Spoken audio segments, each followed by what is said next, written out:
Setting up hypothesis. What can sample statistics tell us about corresponding population parameters? Example 1, a sample of n equal 100 patients, proportion cured by a new drug, represented by p hat, p with a hat on top, 75 over 100, or as a decimal, 75 divided by 100 is 0.75 or 75%. At the alpha equal 0.05 level of significance, will the cure rate of the new drug be higher in the long run than the 0.6 or 60% cure rate of the old drug?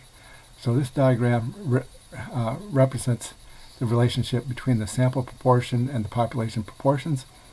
So in a sample of n equal 100 patients, proportion cured by the new drug, p hat 0.75. Taken from a larger population of millions of patients where the proportion cured by this new drug is unknown.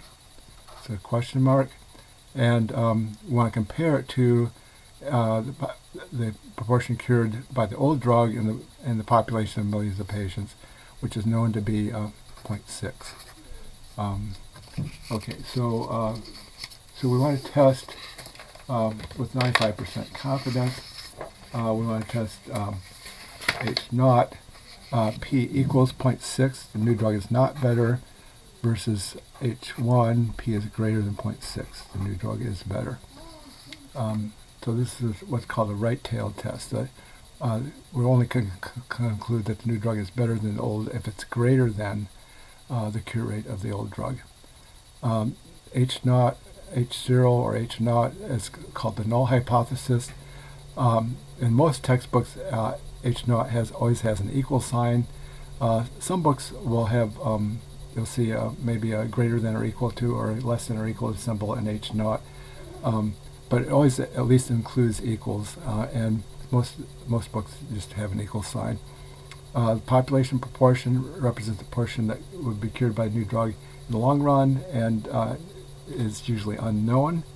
And the null value in this case is 0.6, P0 is 0.6, the value of P if H0 is true. The other null value, 1 minus 0.6, is 0.4. Would be, in this case, the proportion that would not be cured if H0 is true. So the alternative hypothesis, or the research hypothesis, represented by H1 or HA, represents what we're trying to prove, and is always going to either have a less than symbol, a greater than symbol, or not equal to symbol. In this case, we'll have a greater than symbol because we only will conclude the new drug is better if the cure rate is higher than that of the old drug. So it's called a right-tailed test.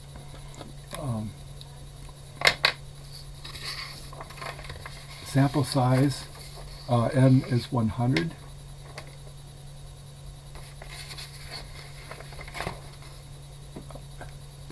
Sample proportion, 75 over 100, or 0.75. The numerator, 75, the number of patients cured. That's called a binomial random variable. It's binomial because each patient has two possibilities, either cured or not. And it's a random variable because the number of patients cured can vary randomly from one sample to another. Before testing a hypothesis, it's common to establish a desired level of confidence, often 95% or 0.95. Some researchers like 99% confidence, or maybe some other ones will maybe settle for 90% confidence, but probably 95% is the most commonly used one. That's represented by 1 minus alpha. Greek letter alpha represents our level of doubt. In this case, it's 0.05. So if you have 95% confidence, 100% minus 95% is 5% doubt. It's also called the significance level. I like to call it the level of doubt, but more typically it's called the level of significance, represented by the Greek letter alpha. So I want to check to see if n times p0 is at least 5 and n times q0 is at least 5.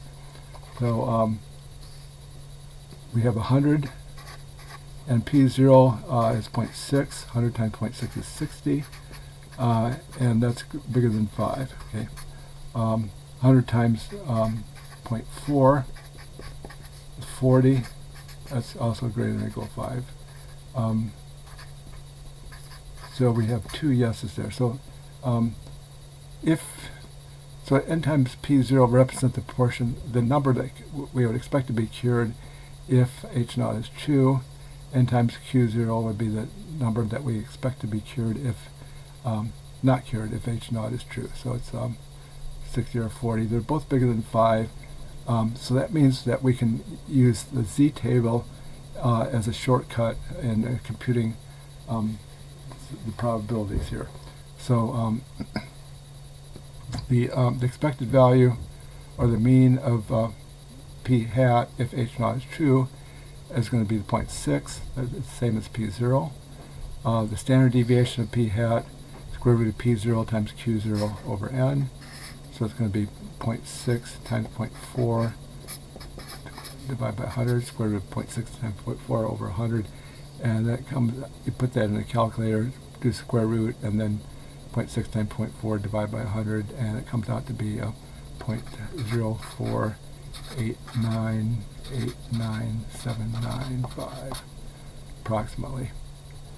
And then we can compute the z-score. So it's basically the same z-score we were working with earlier in the semester. The score minus the mean divided by the standard deviation, except the score in this case will be our sample proportion, p hat. The mean of p hat is going to be the p0, which is 0.6, and the standard deviation of p hat is the denominator, which we just computed here, 0.0489897995. And do the subtraction first and then divide. It comes out to be approximately 3.06. It's common to leave off the zeros here. Instead of p0, just writing p, and instead of q0, I'll just write q. I like to include the zeros there. It emphasizes that we're using the null value.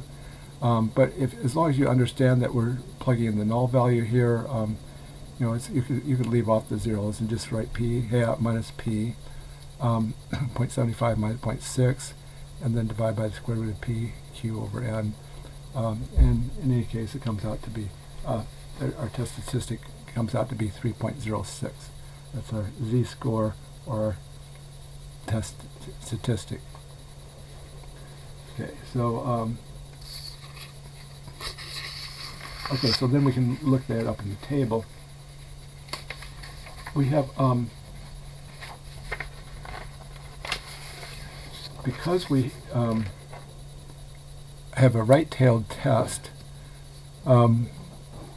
We have a right-tailed test, and our table is left-tailed. It's common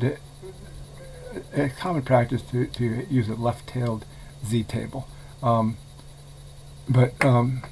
Anyway, our z-table is left-tailed, so we have to look up the opposite sign in the table. So we want the probability of z is greater than 3.06. So that would be the right tail. 0 is in the middle, and a z-score of 3.06 is on the far right. But the bell curve is symmetric, so it's going to be the same probability as probability of z less than negative 3.06. That's the so that would be this picture here. 0 is in the middle, negative 3.06 is on this end. So we want to look in row negative 3.0 and column 6 of the z-table, and that will give us our p-value of 0.0011. That's our p-value. Row negative 3.0 and then go across to column 6.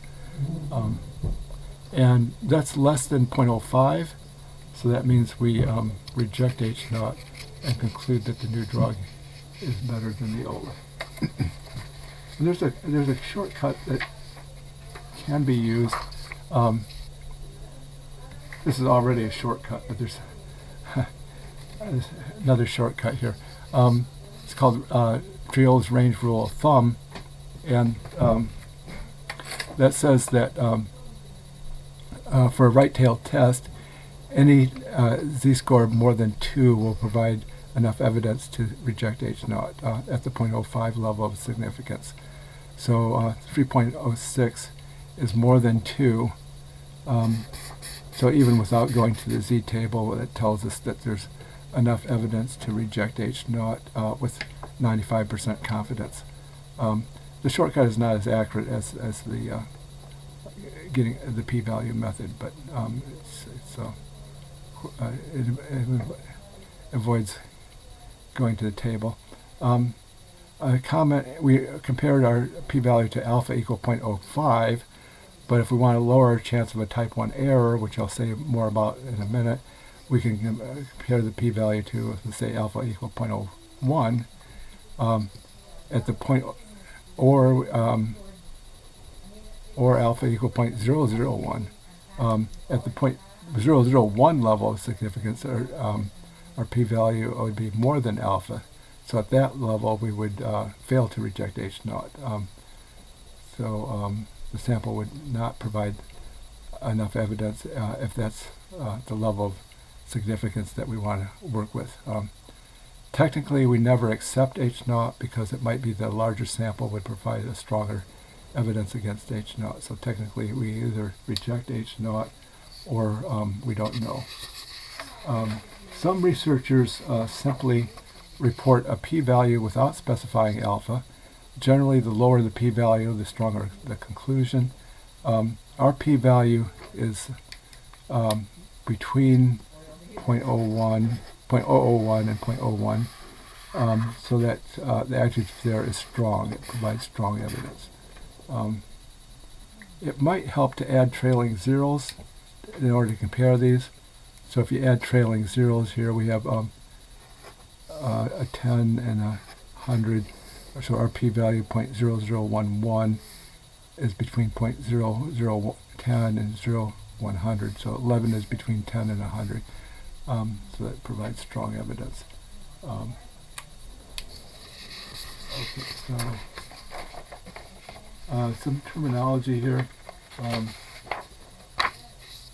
Either H0 is true or H1 is true. Either we don't reject H0 or we reject H0. So there's 4 possible outcomes, and this tree diagram sort of represents the possible outcomes.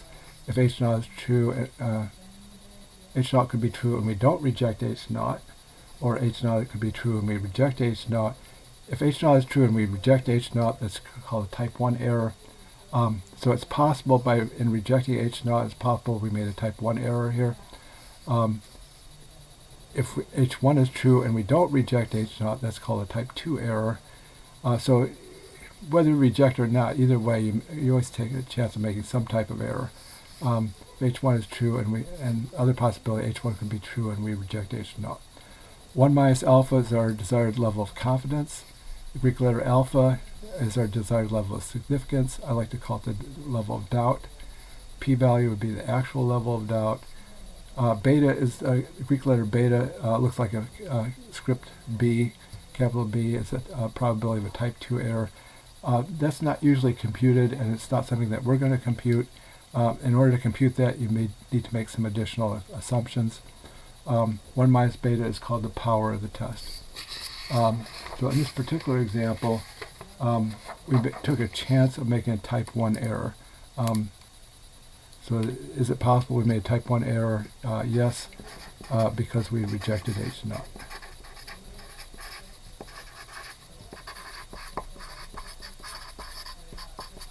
Is it possible we made a type 2 error? No, because we rejected H0. If we reject H0, you can make a type 1 error, but you can't make a type 2 error.